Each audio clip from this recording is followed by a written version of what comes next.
Assalamualaikum warahmatullahi wabarakatuh. Halo guys, welcome to our video. Pada video kali ini, kami dari kelompok 3 akan membahas sesuatu yang menarik, yaitu pembahasan tentang different kind of imagery. Pembahasan ini merupakan ide bahasan yang dirujuk dari sebuah buku yang berjudul The Psychology of Learning Mathematics, karya Richard Skamp. Stay tune in this video karena pembahasan ini akan membuat kita lebih paham dan juga kita dapat memperoleh wawasan baru yang sangat menarik. Nah, sebelum masuk ke pembahasan utama, perkenankan kami untuk memperkenalkan diri. Kami dari kelompok 3 dengan anggota yang terdiri dari saya sendiri, Hairun Nisa, dan teman kelompok saya, Desi Natalia Tompira.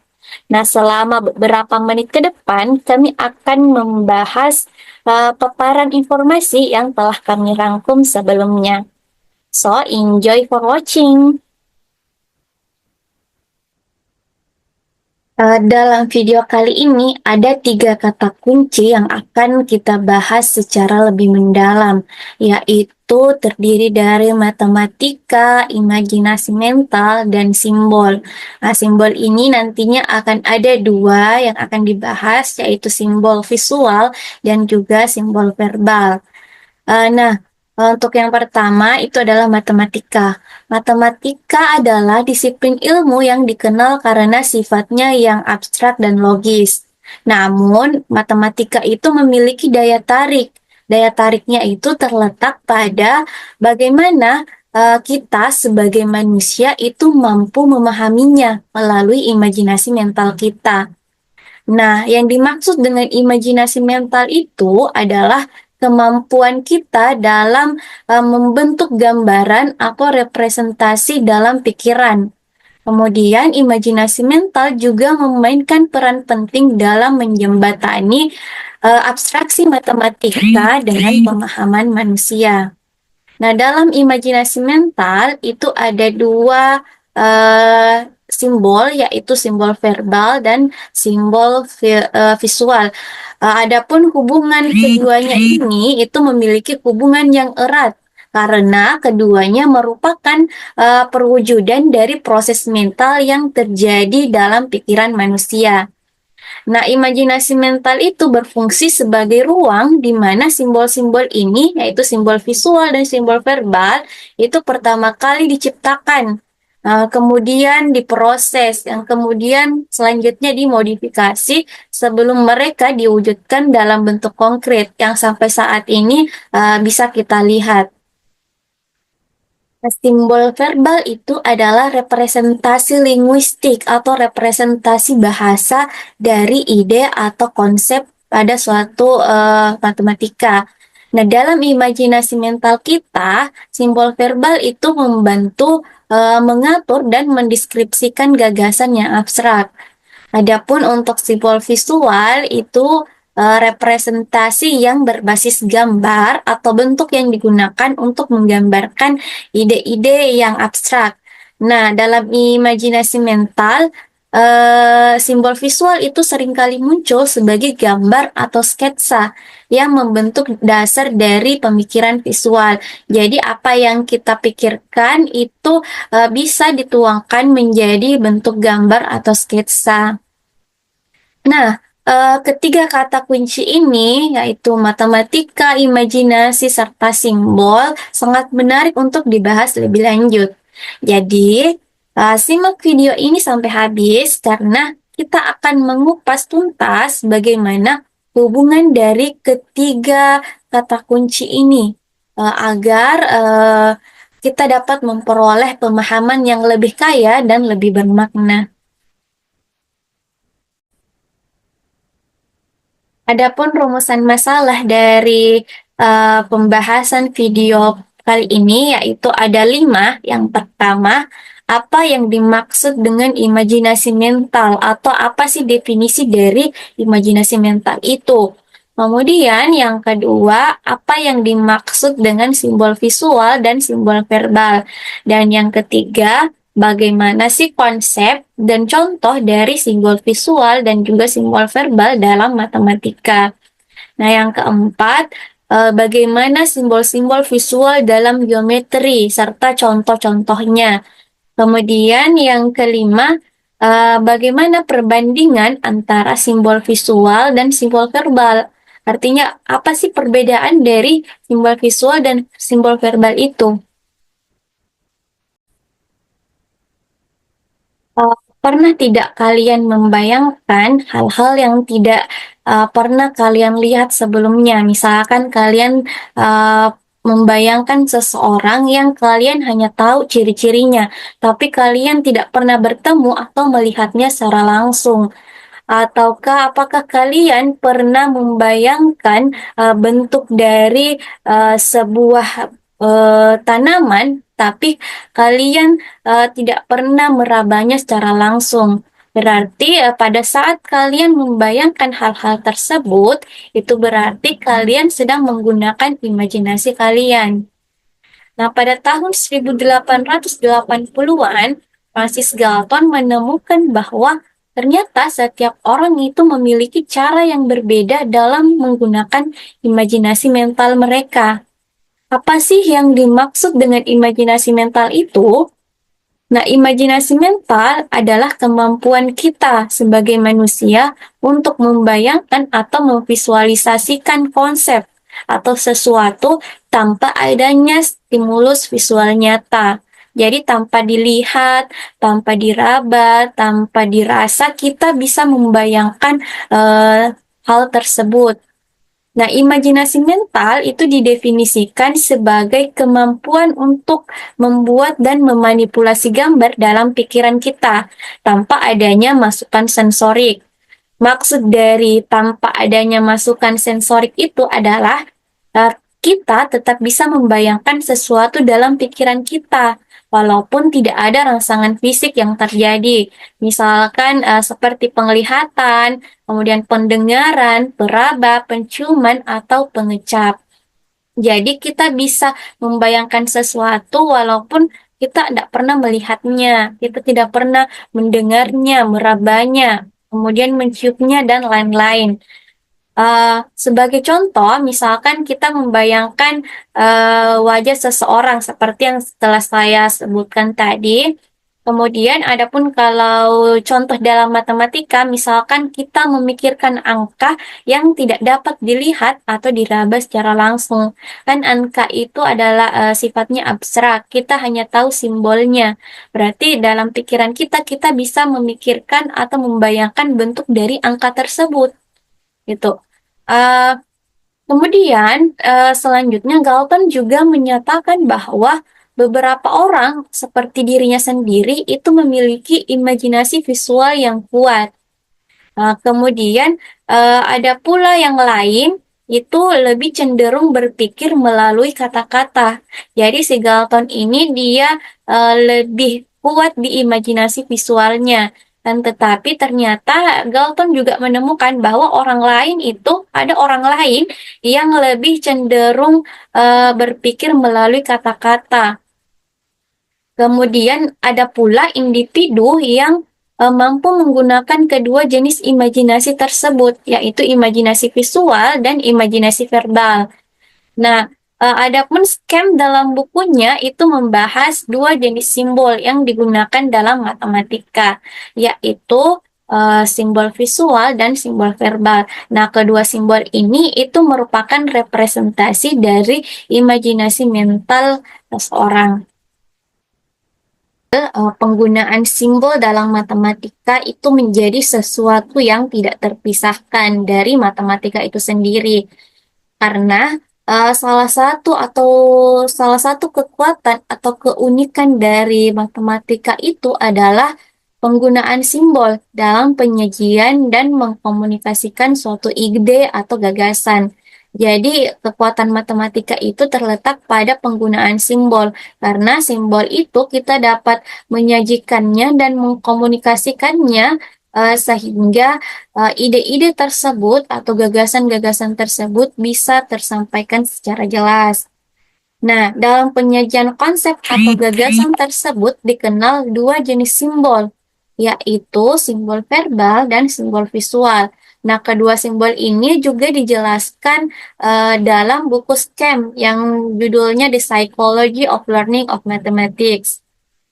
Nah, kedua simbol ini itu termasuk dari imajinasi mental. Nah, adapun simbol visual itu terkait dengan penyajian gagasan atau informasi dalam bentuk kata-kata, baik yang diucapkan maupun yang ditulis. Sedangkan simbol visual itu berupa penyajian informasi, konsep atau gagasan yang dituangkan dalam bentuk diagram atau dapat diindra dengan penglihatan. Jadi simbol visual ini itu adalah penyajian informasi, penyajian suatu konsep, penyajian suatu gagasan dalam bentuk gambar yang dapat dilihat. Nah, simbol verbal dan simbol visual itu memiliki peran penting dalam mengkomunikasikan ide-ide matematis. Makanya, simbol itu sangat penting dalam matematika dan juga menjadi kekuatan dari matematika itu sendiri. Nah, simbol verbal ini meskipun diucapkan kan ini simbol verbal itu diucapkan dan juga ditulis. Nah, di mana meskipun ditulis, kata-kata tersebut itu tetap berkaitan dengan pendengaran. Karena komunikasi utamanya itu adalah melalui ucapan.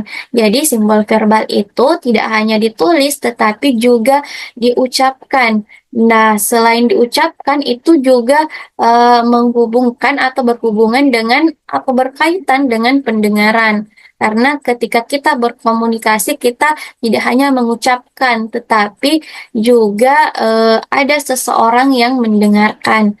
Nah, sebaliknya, simbol visual itu jelas dicontohkan melalui diagram atau gambar dalam bentuk geometri. Nah, geometri ini itu bidang dalam matematika yang di dalamnya kita akan menemukan gambar-gambar diagram, misalkan lingkaran, misalkan bangun ruang, dan sebagainya.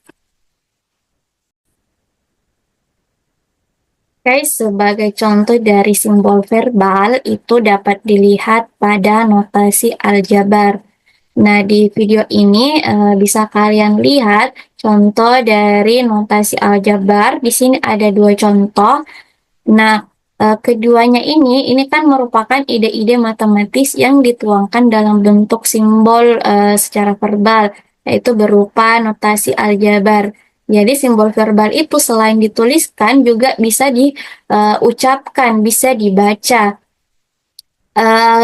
Keduanya ini, notasi aljabar ini itu termasuk dalam teknografi lisan. Maksudnya adalah teknografi lisan itu memungkinkan ide-ide matematis dikomunikasikan tanpa memerlukan bentuk visual, yaitu berupa gambar. Jadi, pada contoh dari notasi aljabar ini, kita dapat mengkomunikasikannya atau membacanya tanpa perlu adanya sebuah gambar. Nah, dari contoh ini, yang pertama itu kita dapat baca sebagai integral A sampai B sin X dx.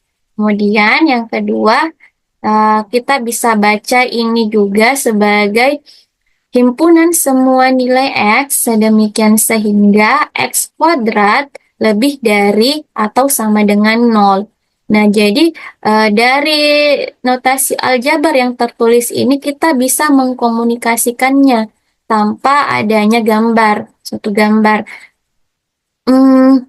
Notasi ini itu memungkinkan kita memberikan informasi atau informasi yang ingin disampaikan dari notasi ini itu bisa diinformasikan secara cepat dan efisien.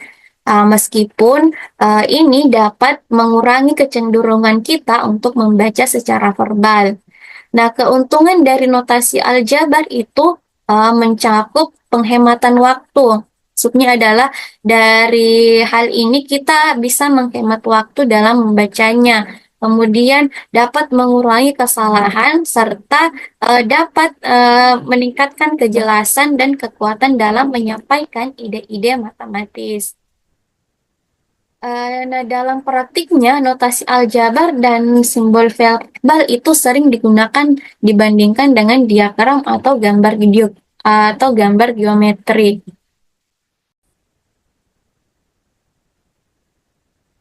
Simbol visual dan simbol verbal, keduanya ini digunakan dalam matematika, baik digunakan secara bersamaan maupun secara terpisah. Jadi si kedua simbol ini biasa digunakan secara bersamaan, tetapi biasa juga digunakan secara terpisah. Nah, biasanya dalam diagram atau gambar itu disertai dengan penjelasan verbal. Jadi artinya simbol visual ini dan simbol verbal ini itu digunakan secara bersamaan. Sedangkan pada aljabar itu dapat berdiri sendiri tanpa adanya sebuah gambar. Jadi artinya dalam aljabar ini hanya yang digunakan itu hanya simbol verbal saja.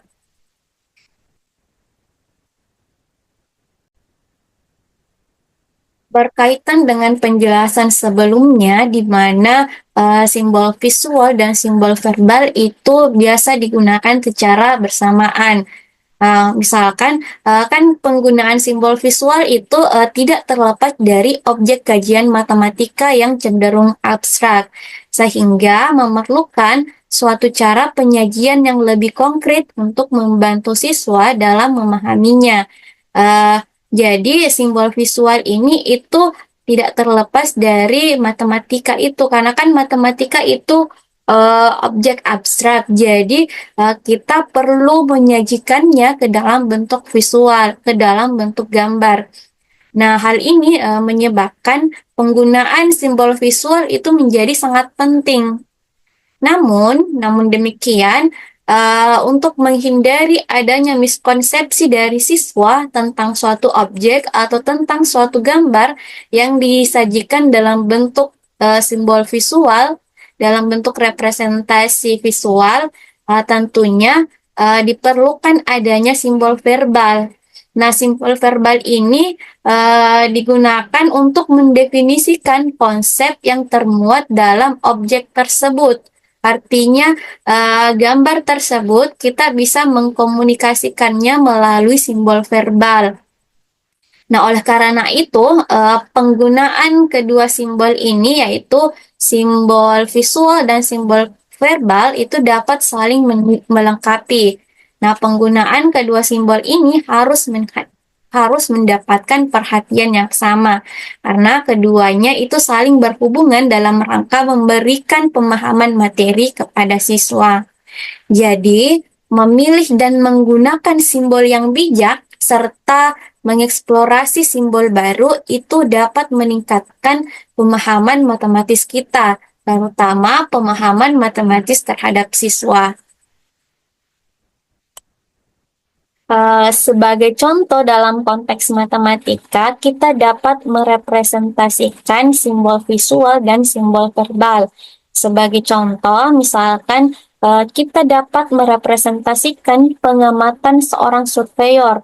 Surveyor ini itu adalah orang yang tugasnya mengobservasi, mengukur, dan mengevaluasi suatu objek. Nah, kita dapat merepresentasikan pengamatannya terhadap ketinggian suatu bangunan dengan menggunakan simbol-simbol visual dan juga aljabar verbal. Nah, misalkan dalam pikiran kita membayangkan seorang surveyor ini itu berdiri di tanah pada jarak 100 meter dari bangunan. Nah, surveyor ini itu berada pada titik tertentu dan bangunan itu berada di hadapannya. Representasi visualnya, kita bisa menggambarkan posisi surveyor ini sebagai titik, misalkan titik S, pada garis horizontal yang mewakili tanah. Jadi garis horizontal ini itu mewakili tanah, dan titik S itu mewakili posisi surveyor.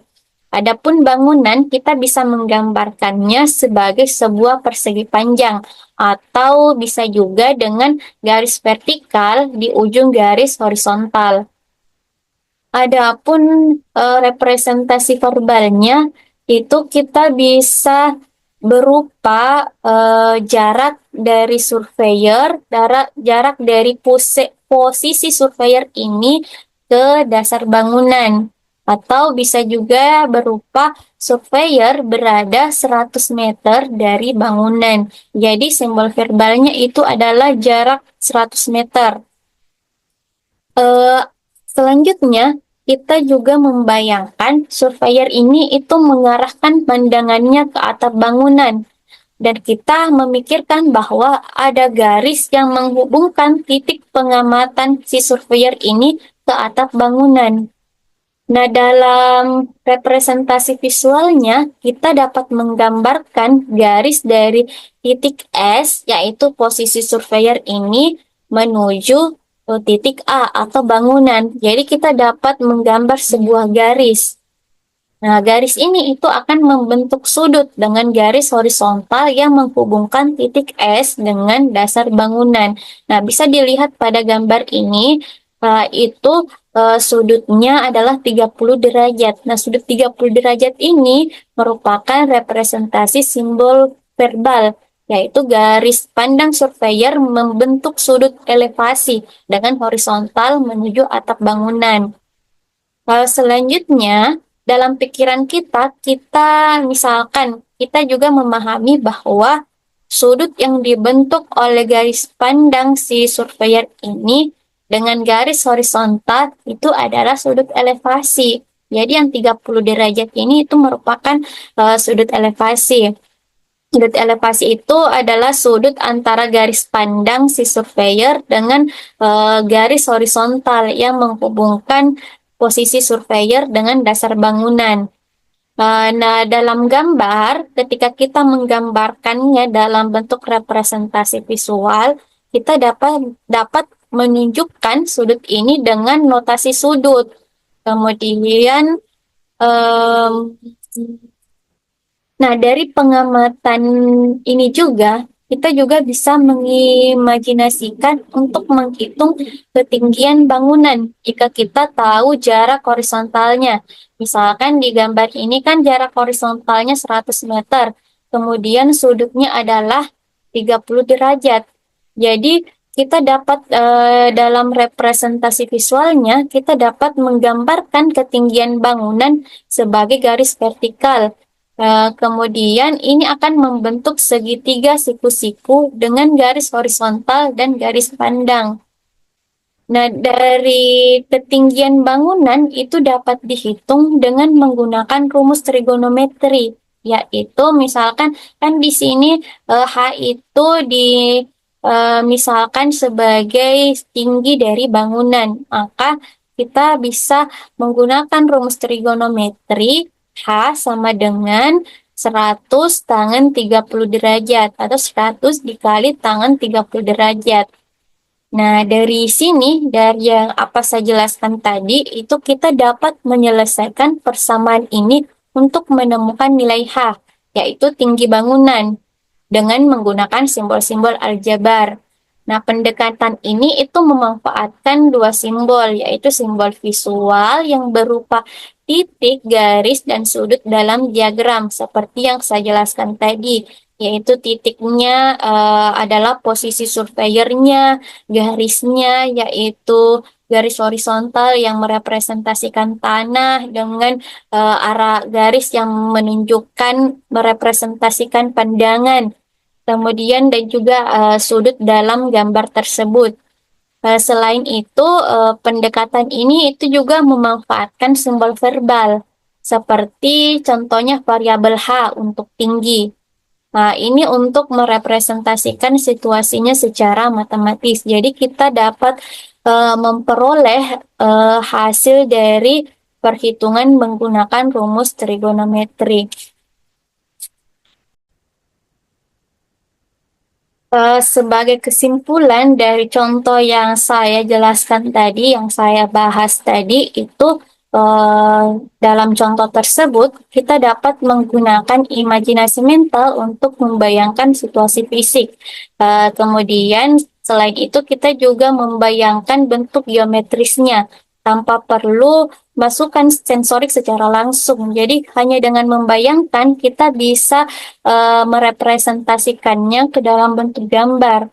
Selain itu, simbol verbal itu membantu menjelaskan hubungan dan proses tersebut.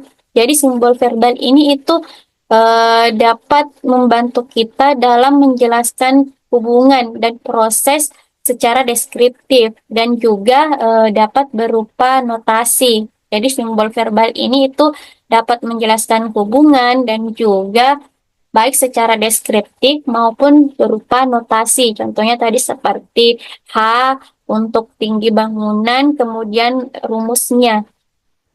Selain itu, sementara itu, simbol visual itu digunakan untuk merepresentasikan elemen-elemen dalam bentuk diagram atau gambar. Nah, semua hal ini itu mengarah pada pemahaman yang lebih jelas tentang bagaimana kita dapat menganalisis dan menghitung ketinggian bangunan berdasarkan sudut elevasi. Nah, jadi dari contoh ini itu dapat dilihat bahwa kedua simbol verbal maupun simbol visual itu saling berhubungan satu sama lain, saling membantu satu sama lain dalam merepresentasikan matematika yang abstrak.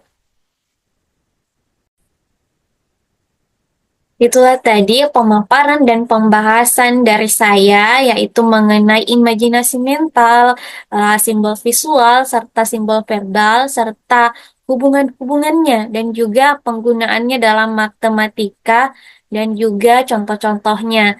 Nah, semoga apa yang saya sampaikan dapat memberikan wawasan baru bagi kita semua, terkhusus untuk diri saya sendiri maupun yang menonton video ini.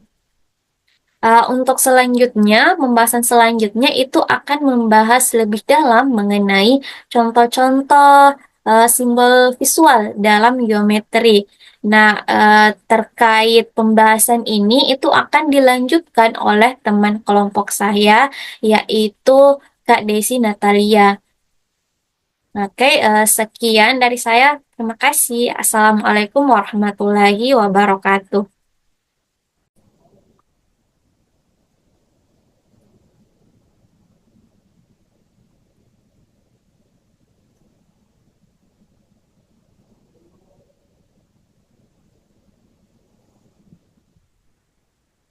Baik, terima kasih buat kesempatan yang diberikan.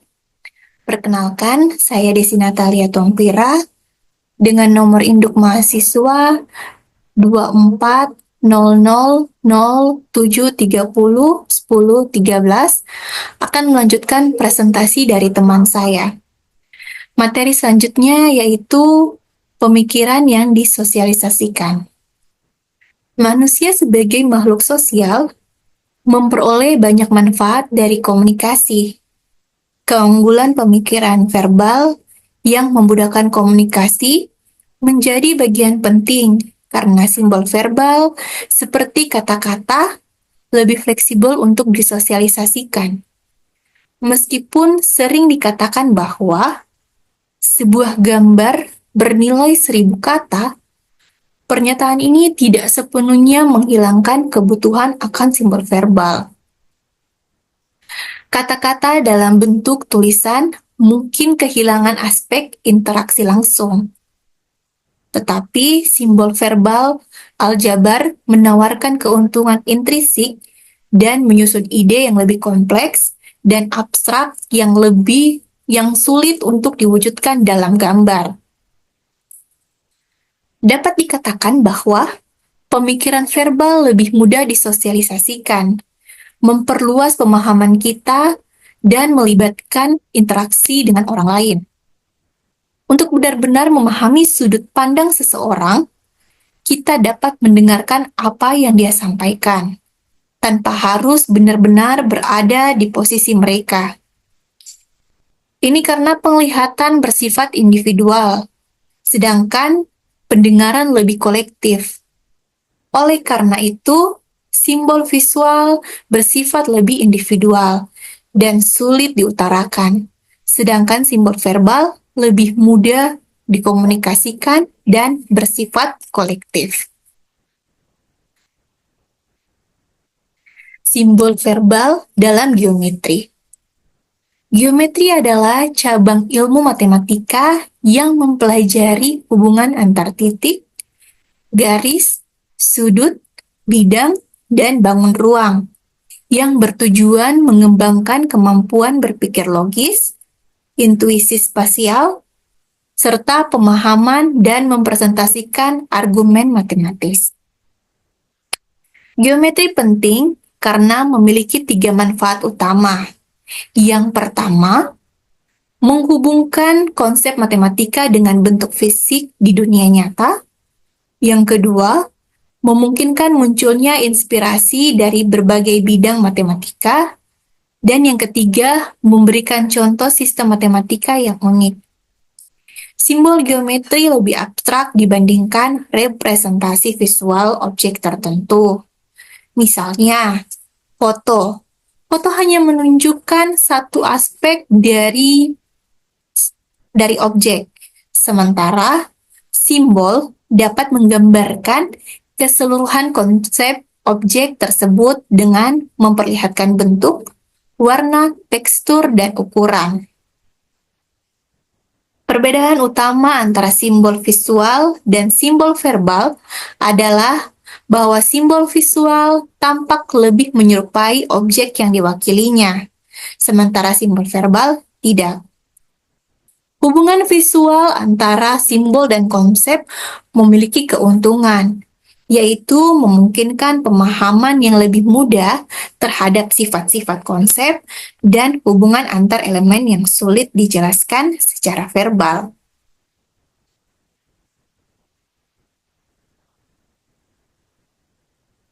Berikut ini kami menyajikan 2 gambar, yaitu gambar lingkaran dan gambar garis singgung lingkaran. Simbol geometri seperti lingkaran dan garis singgung adalah representasi visual dari konsep yang abstrak.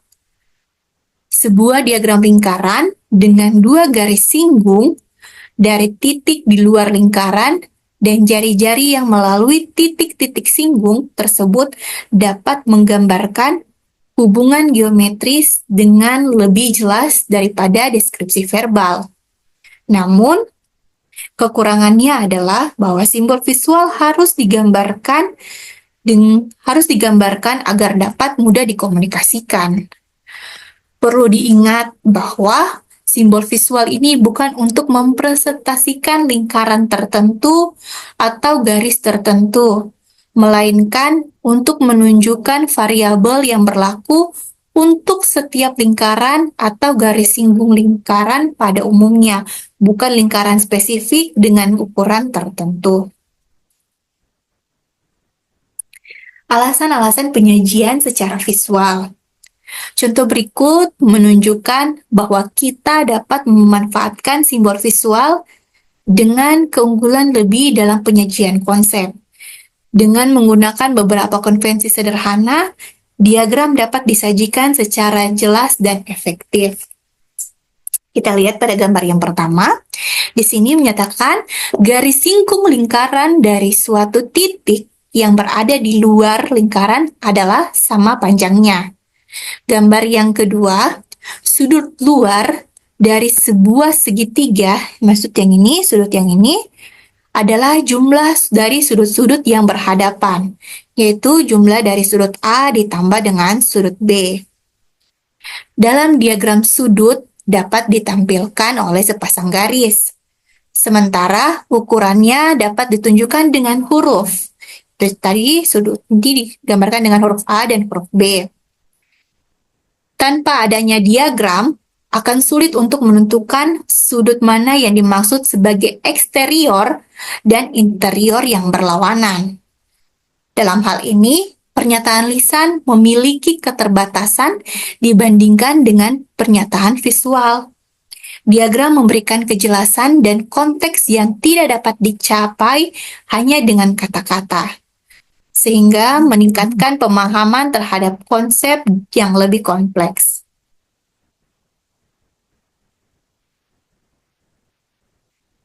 Gambar yang ketiga, kita dapat juga menunjukkan teorema dan konversnya. Sudut di dalam setengah lingkaran adalah sudut siku-siku. Baik, sedikit saya jelaskan. Tanda yang berada di tengah ini yaitu tanda implikasi, di mana gambar di bagian kiri, gambar yang ini, menunjukkan data yang diwakili oleh kesepakatan bahwa titik di pusat lingkaran mewakili pusat sebenarnya. Dan yang ada di sisi kanan, yang gambar yang ini, gambar tersebut menunjukkan kesimpulan yang diperoleh menggunakan teorema berdasarkan data yang ada. Teorema yang dapat diambil dari situasi ini menyatakan bahwa jika tali busur suatu lingkaran berhadapan dengan sudut siku-siku pada keliling lingkaran, maka tali busur tersebut adalah diameter.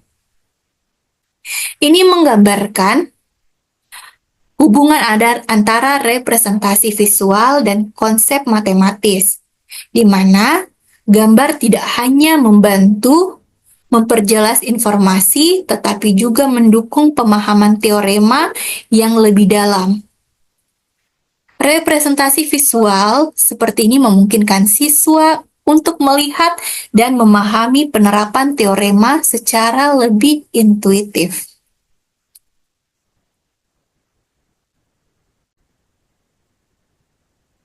Oke, yang selanjutnya, gambar yang keempat, ukuran sudut pada pusat lingkaran. 2 kali ukuran sudut pada keliling yang sama menghadap pada busur yang sama. Oke, gambar yang kelima. Sebuah garis lurus dapat dianggap sebagai jenis sudut tertentu. Ini dapat juga ditunjukkan secara visual seperti berikut ini. Kalau kita perhatikan gambar-gambar berikut ini memiliki kemiripan dengan gambar kartun, di mana jika seseorang memiliki kemampuan visual yang baik, orang tersebut dapat membuat gambar tersebut bergerak setahap demi setahap. Coba kita lihat gambar-gambar berikut ini seolah-olah bergerak setahap demi setahap.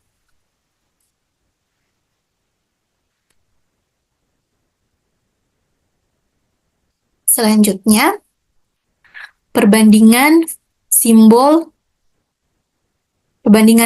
verbal dan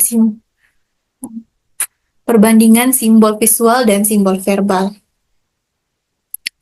Berikut adalah perbandingan antara simbol verbal dan simbol visual yang menunjukkan sifat-sifat masing-masing dan bagaimana keduanya saling melengkapi.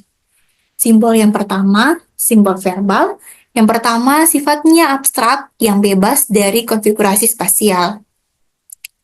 Yang kedua, simbol visual. Simbol visual itu sifatnya spasial abstrak. Kedua, lebih mudah dikomunikasikan. Kalau simbol verbal lebih mudah dikomunikasikan, sementara simbol visual lebih sulit dikomunikasikan. Simbol verbal dapat mewakili pemikiran sosial, sementara simbol visual dapat mewakili pemikiran yang lebih individual. Simbol verbal lebih analitis, menunjukkan detail, sementara simbol visual integratif menunjukkan struktur. Simbol verbal sekuensial atau berurutan, simbol visual simultan atau serempak. Simbol verbal logis dan simbol visual intuitif.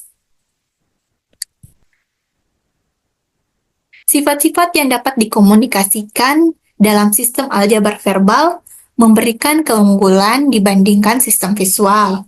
Namun, untuk menyajikan struktur keseluruhan dari argumen atau intuisi situasi, simbol visual menjadi penting, seperti dalam struktur organisasi, diagram alir, atau pohon keluarga.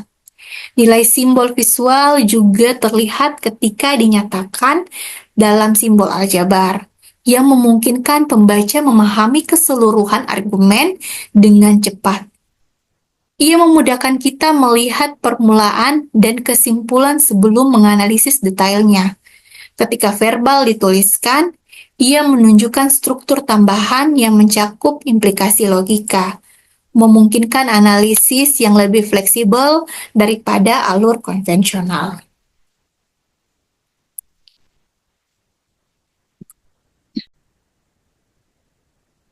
Baik, kesimpulan dari materi kami hari ini yaitu setiap orang memiliki cara yang berbeda dalam menggunakan imajinasi mental. Imajinasi mental adalah kemampuan untuk membayangkan atau memvisualisasikan konsep tanpa adanya stimulus visual nyata. Imajinasi mental didefinisikan sebagai kemampuan untuk membuat dan memanipulasi gambar dalam pikiran tanpa adanya masukan sensori. Dua jenis simbol yang digunakan dalam matematika yaitu visual dan verbal, yang keduanya merupakan imajinasi mental. Simbol verbal terkait dengan penyajian gagasan atau informasi dalam bentuk kata-kata, baik yang diucapkan maupun yang ditulis. Sedangkan simbol visual berupa penyajian informasi, konsep, atau gagasan yang dituangkan dalam bentuk diagram dan diindra oleh penglihatan. Simbol visual bersifat lebih individual dan sulit diutarakan, sedangkan simbol verbal lebih mudah dikomunikasikan dan bersifat kolektif. Simbol geometri cenderung lebih abstrak dibandingkan representasi visual objek tertentu. Dalam geometri, simbol visual memiliki keterkaitan lebih kuat dengan konsep dibandingkan dengan simbol verbal, yang juga berlaku untuk simbol-simbol geometris. Simbol geometris seperti lingkaran dan garis singgung adalah contoh representasi visual dari konsep yang abstrak. Simbol verbal dan simbol visual memiliki karakteristik yang berbeda, namun saling melengkapi dalam menyampaikan konsep matematika. Simbol verbal bersifat abstrak tanpa perlu konfigurasi spasial, seperti bilangan, dan lebih mudah dikomunikasikan, serta mampu mewakili pemikiran sosial. Simbol ini bersifat analitis, sekuensial, dan logis. Sebaliknya, simbol visual bersifat spasial abstrak, seperti bentuk atau kedudukan, yang lebih sulit dikomunikasikan dan cenderung mewakili pemikiran individu. Simbol visual bersifat integratif, simultan, dan intuitif, menunjukkan struktur secara keseluruhan. Kedua simbol ini dengan kelebihan dan kekurangan masing-masing mendukung pemahaman siswa dalam mempelajari konsep abstrak secara menyeluruh. Baik, demikian presentasi dari kelompok kami. Kurang dan lebihnya kami mohon maaf, kami sangat membutuhkan saran dan masukan agar kelompok kami dapat memperbaiki hal-hal yang kurang. Demikian presentasi kami tutup. Assalamualaikum warahmatullahi wabarakatuh.